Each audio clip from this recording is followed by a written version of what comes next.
facing sudden crises or more stubborn challenges. The truth is, we're all in this together, as neighbors and fellow citizens. That success as a nation, the future of our children and grandchildren, depend upon our willingness to cast aside old arguments, overcome stubborn divisions, and march forward as one people and one nation. At the Republican caucus, they said, we've got a plan. It's going to provide everybody coverage at no cost. And I said, well, if that were true, why wouldn't I take it? My wife, Michelle, thinks I'm stubborn sometimes, but I'm not that stubborn. Say, okay, let me think. You know, facts are stubborn things. There's what ultimately makes us American, quintessentially American, is something that can't be taught. A stubborn insistence on pursuing our dreams.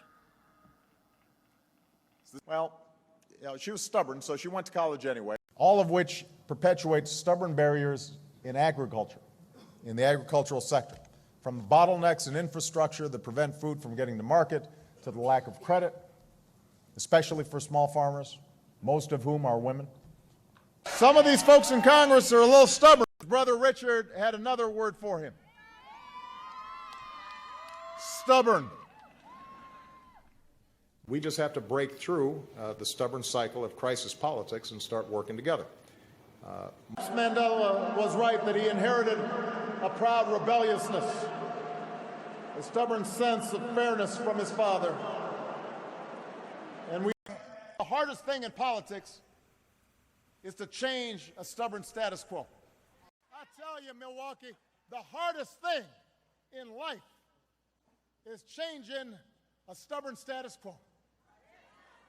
But Lashana apparently is a stubborn person, which is good. Some common ground, not rooted in abstractions or stubborn, rigid ideologies, but shared experience that led Ted and John McCain to work on a patient's Bill of Rights and to work to forge a smarter, more just immigration system. The old ways can be stubborn. They were built in large part by stubborn idealists and striving immigrants, including those who had fled war and fled oppression. And this is true dating back to 2009, back to 2010, is this idea that somehow we had a fixed way of trying to fix the healthcare system, that we were rigid and stubborn and wouldn't welcome Republican ideas. And if we only had, they had all these great solutions.